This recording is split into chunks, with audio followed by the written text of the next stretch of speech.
Where is it? I heard the door open. I heard the bells. I heard the pot. I heard the footsteps. I saw the door open. I see the thing walk in. I watched it walk down the aisle. I watched it bend over. It's in the room. Where is it? And this is night one. There's 2 more nights of this, and it gets worse.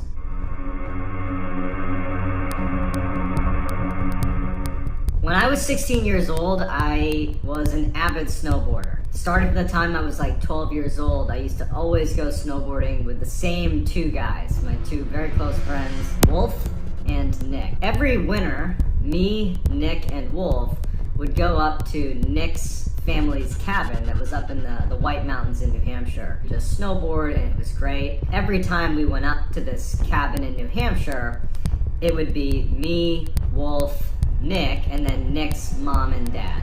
Unexpectedly, leading into my 16-year-old winter, Nick's father passed away. We were actually planning on going on a trip to the mountains that winter.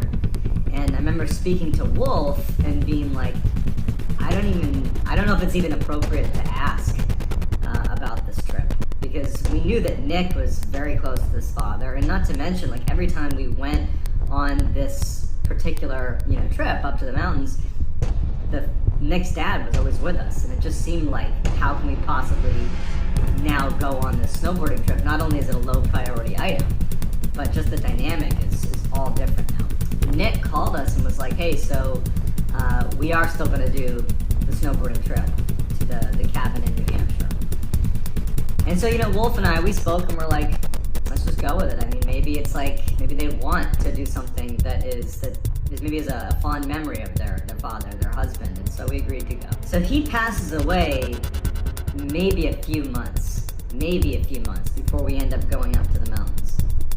And so the grief was still definitely there, but also just, again, that the dynamic was it was like the elephant in the room, right? Because we're driving up in the same car, me, Wolf, Nick, and then Nick's mom was driving. It was so apparent that Nick's dad was missing, because he was always in the car with us when we drove up. Anyhow, so we make the trip up to New Hampshire, and we're planning to be up there for 3 days. So the house itself wasn't really a cabin, it was a house, it was a small house. It was on a mountain, and if you think about the way a mountain works, it's a slope, and so in order to have a house level on a mountain, a portion of it needs to be on stilts, right? The portion that's kind of hanging off the mountain. And then the other part of the house is kind of like embedded in the mountain itself. And when you drive up to the house, there's a wraparound porch that goes around the house.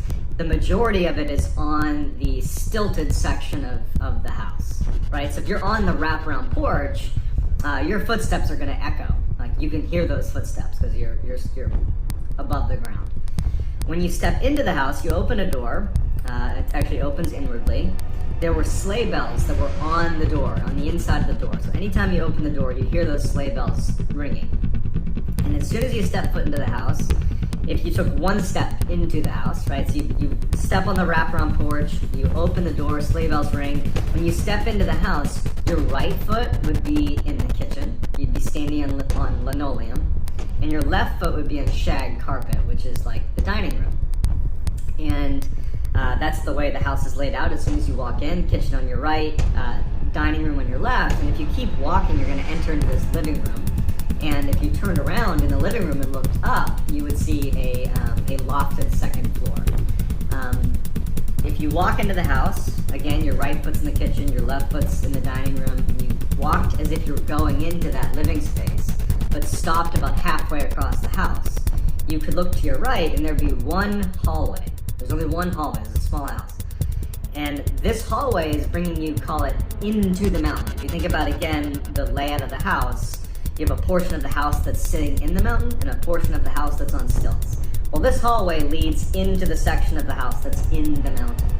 And if you go down this hallway and it turns left, it's a short little hallway, it brings you to one room. And that room is where me, Nick, and Wolf would stay every time we went snowboarding at this mountain. That room, if you go into it, it's a corner-fed room. You open the door, and immediately to your right is a bunk bed. I would always sleep on the bottom bunk, and Wolf would sleep on the top bunk. Our feet would be closest to the door. In the center of the room, with the remaining space, because this is not a big room, there was like a queen size bed. It was like a slightly larger bed that sat basically in all of the free space that was left over in the room. It was sitting right in the middle of the room, and that's where Nick would sleep. So basically the room was completely packed with 3 places to sleep and really not much else. There was a very small space between the queen size bed and the bunk bed, so you could walk between those two, but that was about it. So that layout's very important, and you'll see why. We snowboard for the day, we come back to the cabin, and me, Nick, and Wolf decide we're gonna crash super early and get up early and have a full day of riding ahead of us, because we're avid snowboarders. So we go to our room, the one that's kind of, you go down that hallway and you get to the room I just described. We plan on going to bed early, but we were excited, and so we stayed up gaming for a bit. And then maybe around like 11 or 12 o'clock at night, Nick, who again is in the queen size bed, and Wolf is in the top bunk, they ultimately fall asleep. I was still awake, and what struck me, and it always struck me whenever I slept in this room, is when you turn off all the electronics and you're just laying in bed in this house, in particular this room, it is pitch black. There's no windows. You're in the segment of the house that's, in the mountain. It is truly pitch black. Not to mention the house itself, there weren't really any neighbors nearby, because this house, Nick's family had purchased it a while ago when this used to be an active ski resort, the mountain itself that it was on. But it wasn't anymore, and most people that were living there had left and sold their property. But a few people had decided to stay, and so Nick's family was one of them. They had this cabin on an abandoned ski resort. There was virtually no street lights, there's virtually no neighbors, and so at night, when you're laying in this room, like I was this night, you're really struck with just how dark and quiet it is. I mean, basically no white noise, silence and pitch black. And so I'm laying there, and one other detail that needs to be brought up before we get into what actually happens. So Nick had 2 much older brothers. They were in their 30s, and we're 16 years old, and we were expecting one of them, we didn't know which, to swing by the house at some point over the next few days. That's what Nick's mom had said. Nick had kind of reiterated it, and I think that Wolf and I understood that, now that Nick's father was gone, that they were just kind of trying to find a way to fill the void that was left from the father passing. And so we were expecting over the course of that weekend for someone, one of the 2 brothers, to come to this house and stay with us for a night, or whatever it was. I had never met either of these 2 brothers. I knew they existed, but I had never met them before. But somewhere in the back of my mind, I know that probably one of them's gonna show up at some point, maybe tonight, maybe tomorrow, whenever it is. Man, it's giving me goosebumps just thinking about this. So that night, as I'm laying in bed, I'm thinking about how dark and quiet it is. I remember the only light in the room was the digital clock, the little red digital clock, and it was a beacon in the light. And that doesn't emit much light, but when it's pure darkness, it does. And I just could not fall asleep. I remember I got to a place where I started counting how many hours of sleep I might get if I fell asleep right then and there, which is never a good sign. That means you're not close to sleeping. If you're like, okay, if I fell asleep now, I'll get 3 hours and 22 minutes of sleep, right? Like, that's where I was at mentally. At some point, I think it was around 3 in the morning, I remember looking at the clock and thinking, wow, it's gotten so late, and I'm still awake. I hear footsteps on the wraparound porch. In a situation where, as I'm telling it, you're gonna think, how did you not raise, a red flag immediately?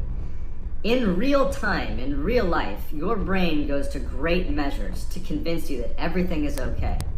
It really takes an enormous amount of anomalies to stack up for your brain to say something's wrong. And so that's what happened in this first night. I hear footsteps on the wraparound porch, and I immediately assumed, even though we're talking, it's like 3 in the morning, I just assume that it's gotta be one of Nick's brothers arriving to be a part of this weekend getaway. So I really actually didn't think anything of it. I actually just thought, well, when he comes in the house, if he happens to come in here to check on us, I'll just pretend to be asleep in case, he were to see that I was awake. I don't want to have a conversation with him. Number 1, it's 3 in the morning. Number 2, I don't know the guy. I'm just gonna pretend to be asleep. So that's all I'm thinking about. Not worried, not scared, not anything. footsteps on the wraparound porch, and then the door opens, and I can hear the sleigh bells that are on the door itself. I can hear those chime as the door opens. Again, no part of me is concerned about this. I'm thinking it's a little bit weird that they're arriving at 3 in the morning, but we knew that his brothers had these weird work schedules where they might show up in the middle of the night. So it was just, it was whatever it was. Sleigh bells ring, and then I hear what sounds like a pot, like a kitchen pot, fall and hit the linoleum floor in the kitchen. I remember just the sounds stood out to me. It just seemed like this person's kind of making a bit of a commotion in the middle of the night here. And the door didn't shut. I noticed that. I figured they were maybe bringing their stuff in, right? They're offloading some stuff. And they're leaving the door open. Ugh, this is, just thinking about this, it's really making me feel uncomfortable. So I hear the footsteps in the wraparound porch, the door opens, I can hear the sleigh bells, a pot falls and it hits the linoleum floor. The footsteps that I could hear on the wraparound porch, because it's on stilts, right? Like the porch is hovering over the ground. You can hear those footsteps. Well, when these footsteps continued into the house, where you're on a concrete slab and there should be no sound, like I shouldn't hear echoing footsteps.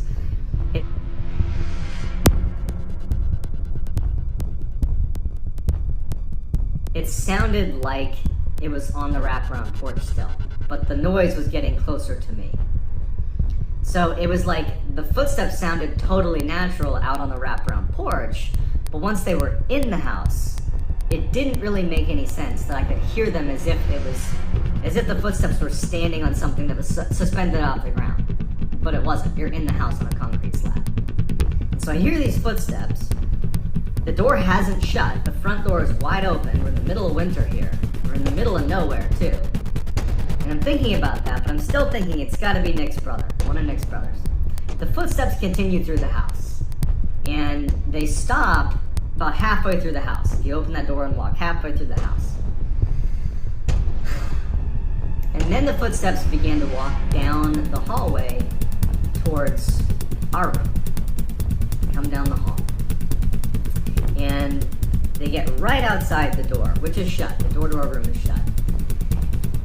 And I'm sitting there, again, my feet are closest to the door. It's pitch black in the room, minus the, digital clock. And I'm thinking, why didn't they shut the front door? Of all the weird things that have happened, the fact that I'm hearing footsteps as if they're on the wraparound porch, but they're getting louder and moving through the house, the thing that really just made the hair on the back of my neck stand up was, why didn't they shut the front door? That just seems like such a bad idea. There's animals out there. There's a host of things out there. Like, why aren't you shut? And not to mention, it's freezing outside. There's a space between the bunk bed, the bottom bunk that I'm on, and the top bunk. There's a space that I can see clear as day. Whoever walks in the room, I'm gonna see them when they walk past the foot of the bed. But because of the top bunk, my view is actually obscured, and I wouldn't be able to make out someone's face, for example. I could really only see their middle section. And so when the door opens and this shadow figure walks into the room, which, by the way, I'm in a pitch black room, and I clearly make out a black silhouette.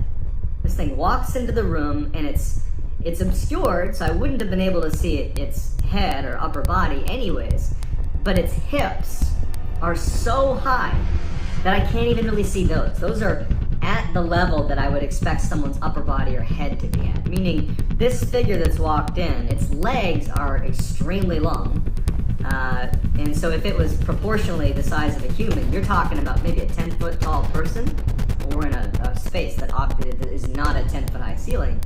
And so this thing walks in, and as soon as I see it, and I make out that black silhouette, even though it's pitch black in the room, I clearly see the silhouette that is unnaturally tall, combined with all the things that I've just thought about, mainly the door's still open.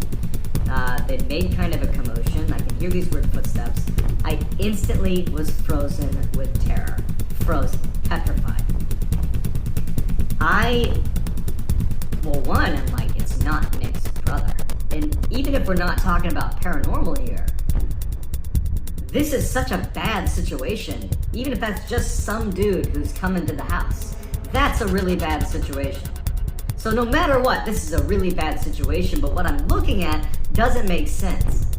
It's an unnaturally tall person, they've left the door open, and I hear their footsteps all over the house, and it walks in past the foot of the bed. I'm laying there, and I can't see higher than its waist, because it's obscured by the top bunk, and this thing makes this like facing movement, like a military facing movement, and begins to walk down the aisle between the queen size bed in the middle of the room and the bunk bed where I am. And it's walking down right next to me, and I'm literally sitting there, unable to move. And I remember thinking, I can't do anything. I'm truly frozen with terror. And all I remember thinking is, whatever happens, just don't bend down and look at me. That will ruin my life. If this thing so much as looks at me, that's it, I'm done. So it walks down the aisle, and it's right next to me. I'm literally frozen. And it does another quick movement, but it's facing away from me now. Facing towards Nick in the center of the room. And it bows onto and then down through Nick's bed and disappears. In the movies, in a movie, as soon as the ghost disappears into the floor, whoever's hiding would make a run for it. In real life, there's no such thing as ghosts. There's no such thing as people disappearing into the ground. So I'm expecting this thing to just get back up again. I couldn't understand that it was, disappear into the bed? That's not possible. Where is it? I heard the door open. I heard the bells. I heard the pot. I heard the footsteps. I saw the door open. I see the thing walk in. I watched it walk down the aisle. I watched it bend over. It's in the room. Where is it? And for hours, all night, I laid there absolutely petrified, expecting this thing to come back up and just look at me. That was like my biggest fear, is whatever this thing was, I did not want it to look at me.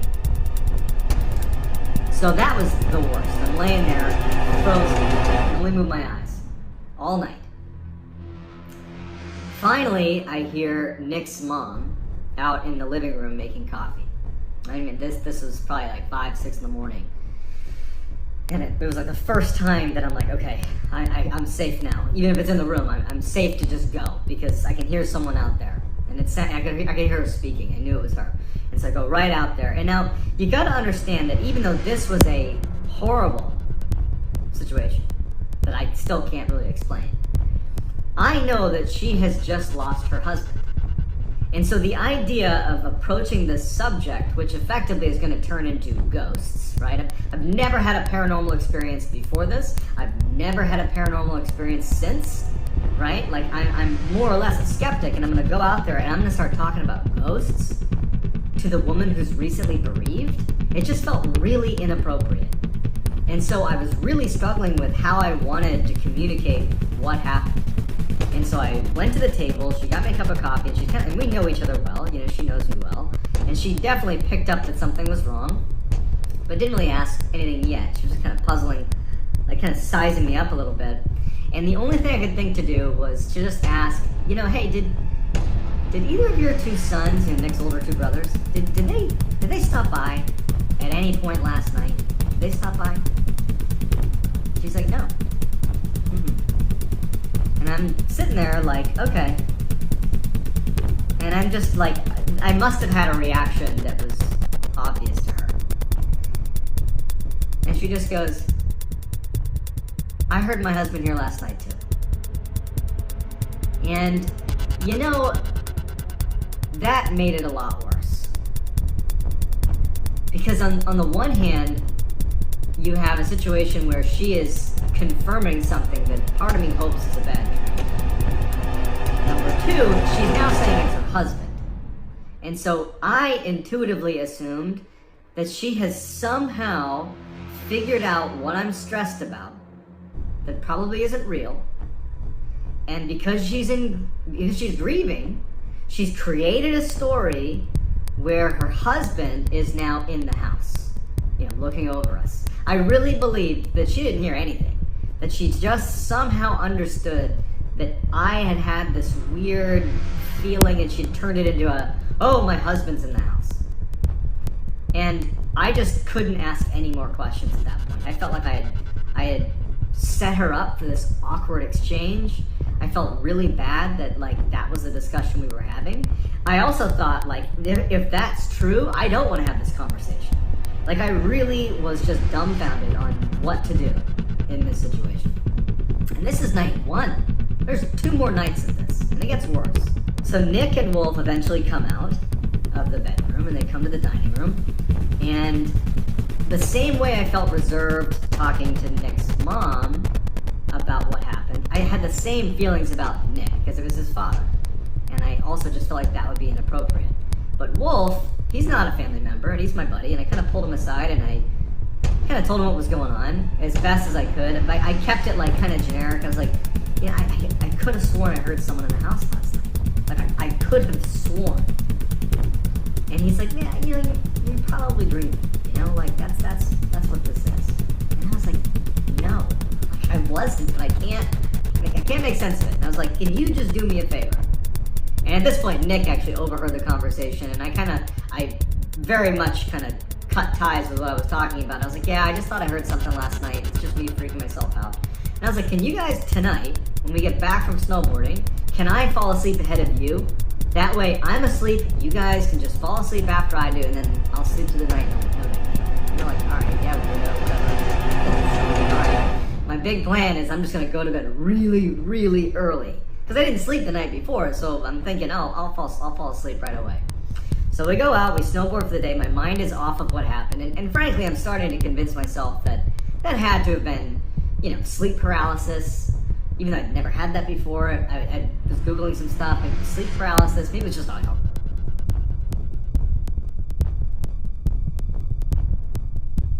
really intense dream. I would just like, there has to be something. Like this is too weird, it has to be something explainable. Turns out it wasn't. We get back from snowboarding, and I am immediately going to bed. Pretty much immediately. It was like maybe 6 o'clock. I was like, I'm going to bed. And I get in bed, and all I'm thinking about is what happened the night before, and I can't fall asleep.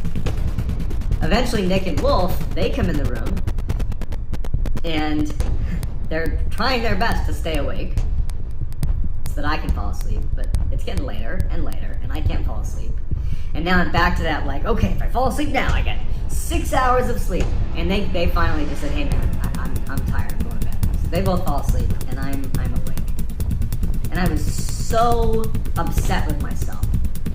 Like, you screwed yourself. Why didn't you just fall asleep, you dummy? And I remember the only thing that I did that really made this real, looking back at it, is I put a knife, like a kitchen knife or something, in the springs above me. So I'm in the bottom bunk, like basically right under the top bunk, I put a knife in there. And I'm laying in bed, and I'm constantly looking over at the digital clock, and it was probably around 3 a.m. It was late enough that it was like, okay, this is about the time that happened last night. And my heart just sunk when I heard those footsteps on the wraparound porch again. They sounded the same as they did the night before. I was like, that has to be one of Nick's brothers. The door opens, I hear the sleigh bells, I hear the frickin' pot fall on the ground. It was like deja vu. The exact same thing is happening. And these footsteps start walking through the house. And again, referencing how movies would portray this, the person who's me in the movie is like, okay, I'm gonna get this knife and I'm gonna position myself over here because I know what's gonna happen and I'm gonna protect myself. In real life, I'm like, this thing's gonna be in my room, potentially. It happened last night. It's apparently happening again. Please, for the love of God, don't bow into me the way it bowed into the floor the night before. Don't look at me. It will ruin my life. If some entity just engages with me, just looks at me, that will ruin my life. This thing walks down the hall, and I hear those footsteps coming down the hall, and just pretend for a second, forget the paranormal aspect. Pretend it's the middle of the night in the middle of nowhere, and a stranger is walking around your house. That alone is horrifying. The footsteps come right outside the door, and I'm looking at the knife that's right underneath the bed. And I'm petrified. I cannot move. I'm drenched in sweat. Just from the few seconds that it's taken this thing to go from the door to the front of my bedroom. Because I know what's happening. Again, it's happening again. I'm not crazy. It's just happening again. What the F is this? And I'm petrified. I can't reach. I'm so worried about making any noise that would alert this thing that I'm here. That I can only move my eyes. And I remember even thinking that I shouldn't move my eyes too quickly because it might hear that. Like, this is a primal level of fear. The door opens. It walks into the room, goes right past the foot of my bed, and I'm, again, petrified. And it walks down, after making its facing movement, it walks down the aisle between me and Nick. And I remember what happened the night before, where it folded into Nick and disappeared, and I'm just thinking to myself, please don't turn and bow into me. Please, whatever happens, just don't do that. So it turns away from me and does the same thing it did the night before, folds onto Nick and disappears into the ground. But again, even though in the movies, this would be the same thing happening, night 2, it's the same routine. You'd be like, oh, the ghost is in the floor now. I can go alert the authorities, because now it's safe. In real life, I'm like, where did it go? I know this happened last night, but it still doesn't make any sense. It's in the room, it has to be. This is a real thing. It came in the room, it's somewhere. Is it under my bed? Where is it? All night, I lay there. This is the second night that I've not slept. When I heard Nick's mom out in the other room, it was like such a relief. Because I didn't give a crap at this point about being polite. I wasn't gonna try to, distance myself from the conversation around ghosts. I was gonna go out there and be like, what's wrong with this house? And so I hear her and I go right out to the living room and I tell her everything in as acute detail as I possibly can. And as I'm telling her this, her reaction didn't line up.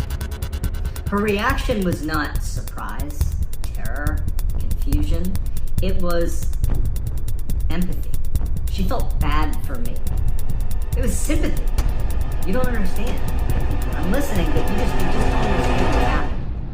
And I'm telling her all that, every detail I can possibly muster. And at the end of it, or towards the end, she just kind of stops me and she's like, John, I told you yesterday, and again, I heard it last night. That's just my husband. I heard him last night too. You got nothing to worry about. And I was like, no. That cannot be, what it is. And she was like, I heard him open the door. I heard the pot fall. I heard him walk through the house. I'm assuming he went into next room again with you guys. And I'm like, what is happening? So totally now just beside myself. I remember I was crying actually. During this conversation, I'm just crying. Not even tears of sadness as much as just what's happening? I needed my mom. I felt so helpless. And no offense to Nick's mom, I just felt like I was with a lunatic. How? But at the same time, she's recalling the exact same things as me. How do I put that together? I remember thinking, I need to leave. I need to get out of here. I can't be here anymore. But then I thought about how am I going to make this happen?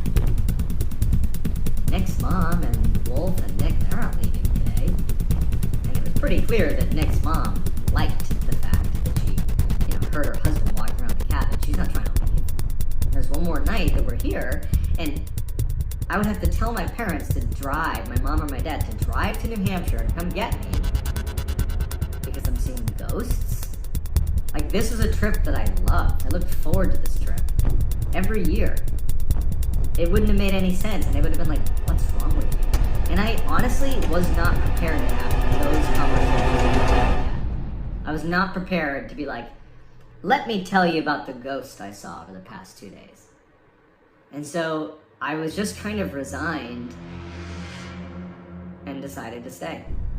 In retrospect, I think I should have called my parents and been like, that's what parents are for. Like, get the hell up here, it doesn't matter why, come get me. But it was such a confusing moment that I had no blueprint for how to handle, so I just stayed. Nick and Wolf finally get up, and I remember I made that decision as I'm sitting there thinking about what's happening, is Nick's mom is reassuring me, about her husband being in the house, and I make the decision that I'm going to stay. Nick and Wolf come out of the room, and they come over, and Wolf pretty much immediately looks at me to get a gauge on what happened, and you can see it all over my face. I've been crying, and I told them what happened. And Nick was always kind of a stoic, and he was just unaffected. Wolf, on the other hand, was more inclined to, at a minimum, believe something was happening. He didn't know if it was a ghost or not, but he certainly understood that something's going on. And the fact that Nick's mom, as I'm explaining to Nick and Wolf what's going on, she was like reinforcing my argument. Yeah, I heard him too. I heard the door open. Yeah, I was upstairs. I heard him walk through the house. And Wolf's like, what's going on? And Nick is like, he didn't want to hear it, kind of. It probably was uncomfortable. It's about his father, or ultimately talking about his father.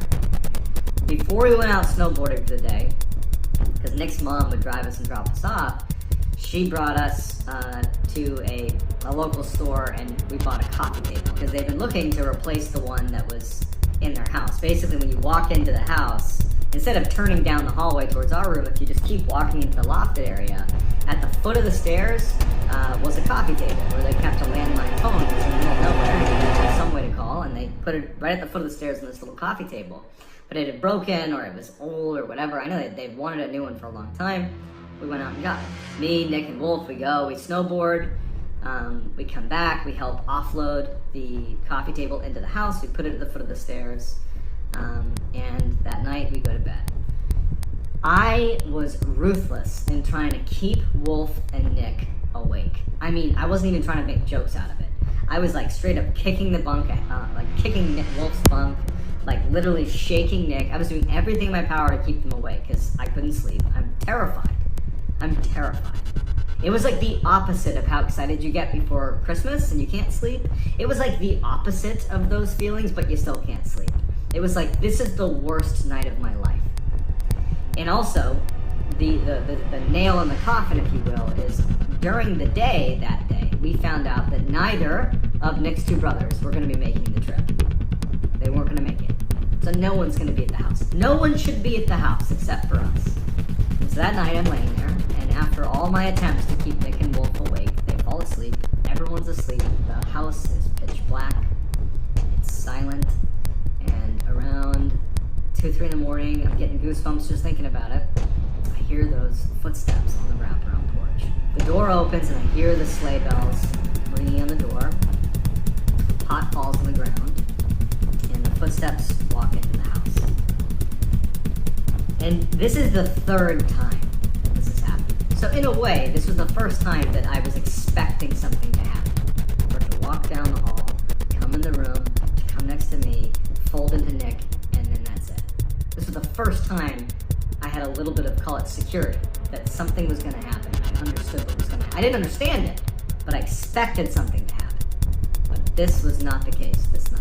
It walked into the house. Everything was the same. It walked into the house, but instead of going down the hallway towards our room, it kept walking. And the loft area, from where I was laying, my foot's at the door, my head's back here, the wall straight, if I like sat up in bed and looked straight, the wall right there led into the area where this thing was. So I'm basically, if there wasn't a wall, I'd be looking dead at this thing.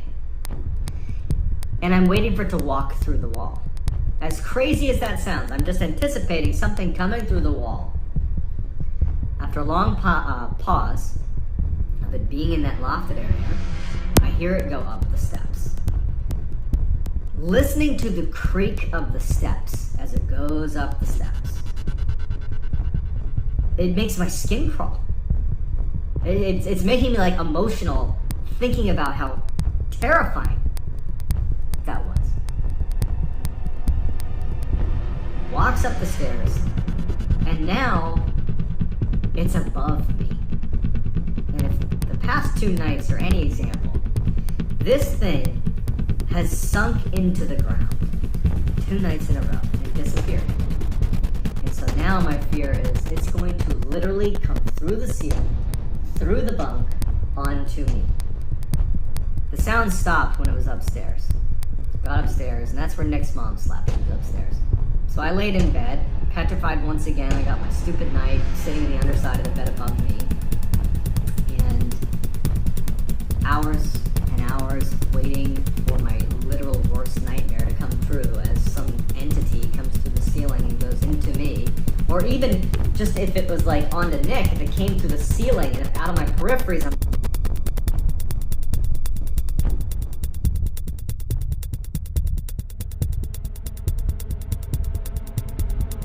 I'm watching like this beast come through the ceiling and float down and into Nick. It's just, these thoughts in my head, they didn't make any sense. They were terrifying, but they were happening.